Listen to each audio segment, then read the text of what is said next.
Hi there, thank you so much for clicking the thumbnail and being interested in my work. In this video I share with you how I did this little drawing of a shiny object which is just a bauble on a Christmas tree, just to wish you a Merry Christmas and a Happy New Year, and thank you all for your support throughout the year. Be sure to watch it right through till the end, because here and there I'll be slowing things down in real time so you can take a closer look. So let's dive in and take a look.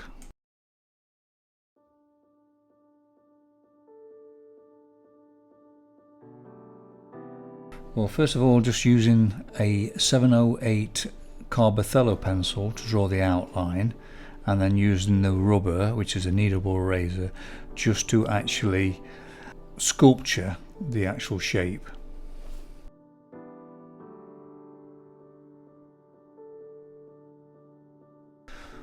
For the bauble I'm going to be using these colours here, but first of all what I'll do is I'll rub it all out, or the outline, just leaving a ghost image now using the putty rubber. Great to have in your kit because it don't damage the actual pastel mat's tooth. If you want to check out my description after this video, you'll find a list of materials I've used for this video. The first thing I'll do is just map it out, just trying to get the shapes in there, just using the white, the Carbothello white, so pressing on more where I need more pigment and less where I don't. It's just a case of just getting the shape and the idea of where things will go. It doesn't have to be exactly the same as the reference image, it's just getting a feel for this sort of shiny bauble.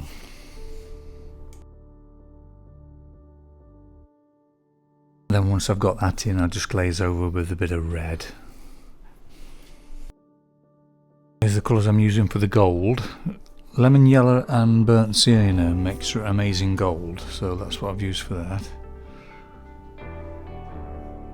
So I always like to get things roughly into place by doing an underdrawing, so that's what this is.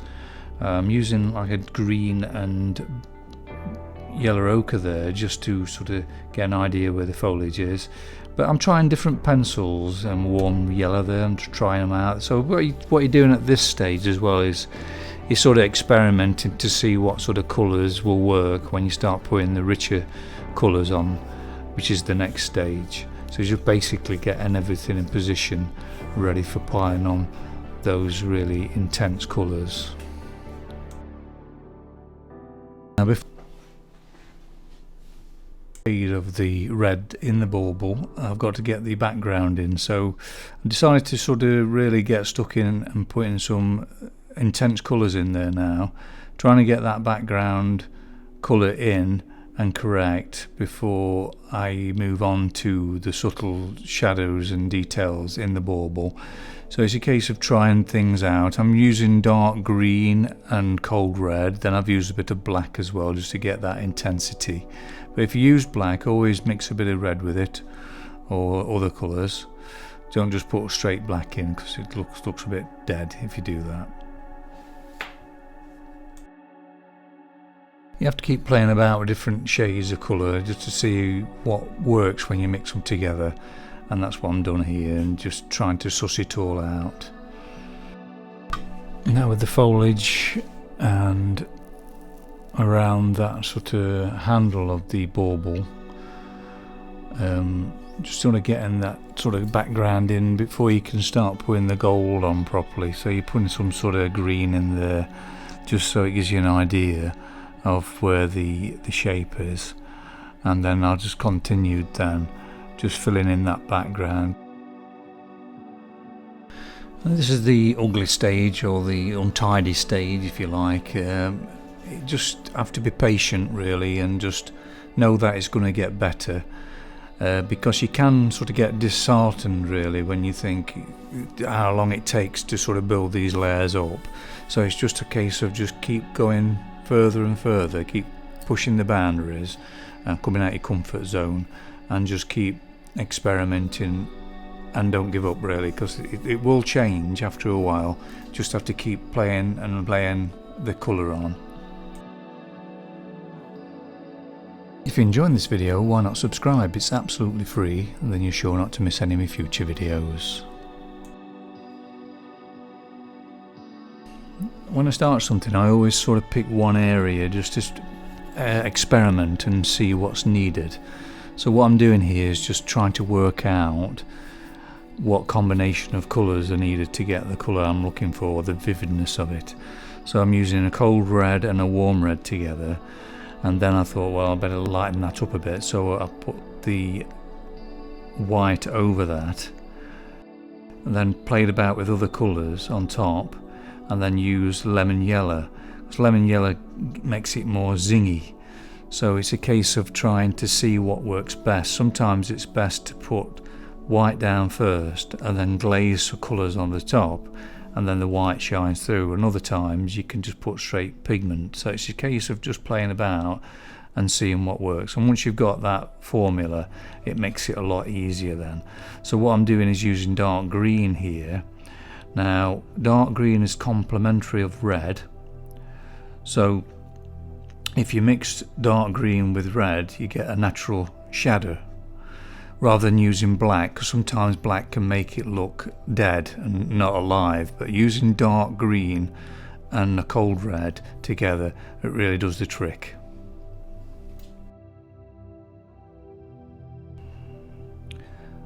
Now what I tended to do here is just lay loads of colour down and, you know, really press on with the pencil and put a load of pigment down, just to get that richness, and then just keep playing about with the values until I get a rough idea of where the darkness is, because there's no point really putting loads of detail in one area, because when you start doing another area and put that darkness in, sometimes it throws all the values out of what you've already done. So what I try and do is work on all the areas together until I get an idea of how the balance is, and then I'll go in then work on the darkest, and then you've got your lightest, and then you've got in between. So it's just a case of just working out the extremes and then what's in between, but using the greens and browns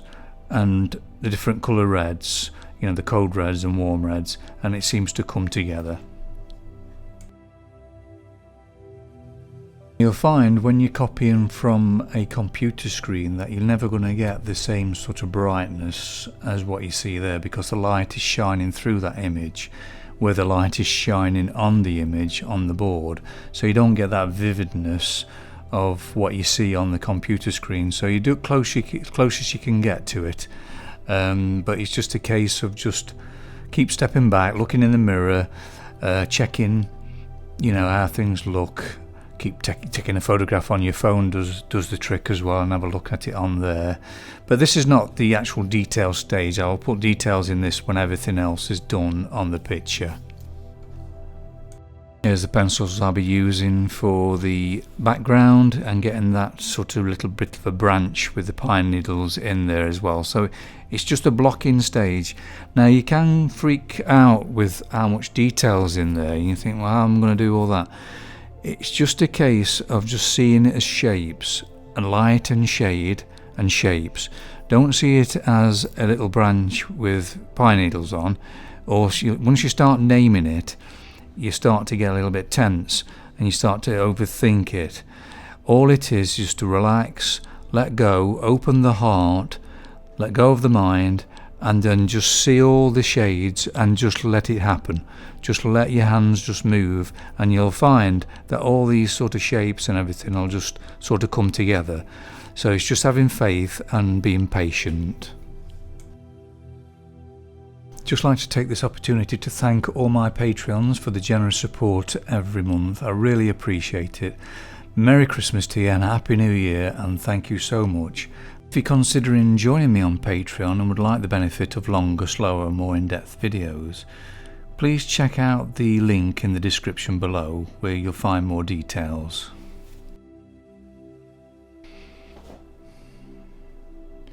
Now sometimes you need some brown with the green just to get the feeling right. You have to try different things and see what works. I tend to use the complementary colour when I want a dark green, which I'd use a bit of, like a red with it. But sometimes a brown sometimes does the trick. So it's a case of playing and trying different things. Now I'm using white first and then glazing over then with lemon yellow, which gives it that zinginess. So I'm putting that white underneath, then putting the lemon yellow on the top, and that white will shine through, and then I can sort of blend other colours on top of that. So you just got to just keep placing these colours. It's not a detail stage, all this is just trying to get values right and where things go, and all the details will be put in on the later stage in this video.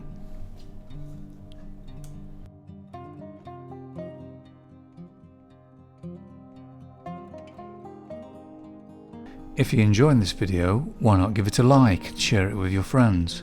It would mean so much to me, as this would help the channel to grow.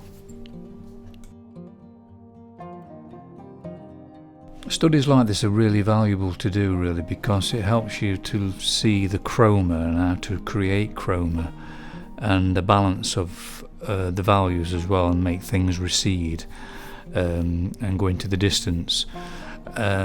So they're always good to do if you've got chance, just to even if you're specialising in portraits, just doing something like this really does help.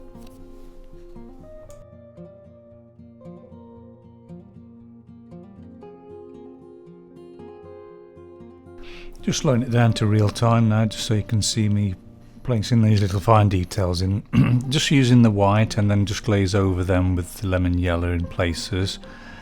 It's a case of really just tightening up some places and keeping some places loose. When I'm doing final details, I tend to be aware of the edges. Not only the values, but the edges, because the edges and values make things realistic. So some areas need to be soft and some need to be sharp. So what you need to stand out needs to be high contrast or sharp in areas, and things you want to recede need to be softer. Now what I'm doing with these pine needles now is just sharpening the edges up a little bit, but I have to be careful not to make them too sharp, because that will draw the eye to those pine needles, and I don't want that. I want the eye to go onto the bauble, so I have to be careful. So I'm trying to work out how much detail I need to put in. It's what not to put in, really, because you can over detail it, and then what that will do is throw the balance off of the work, really, because I want the focus point to be that bauble.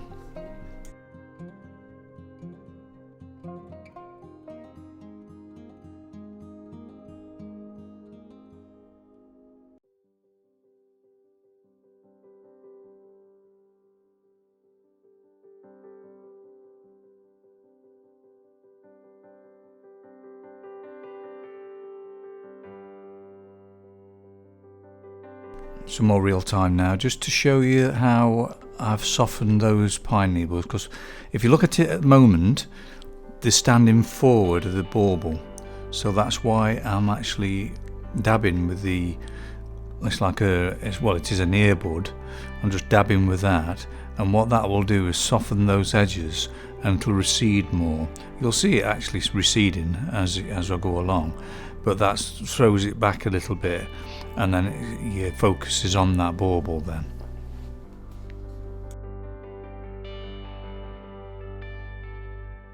Here's the study of the correct angle rather than being his perspective on the easel. Hope you've enjoyed that.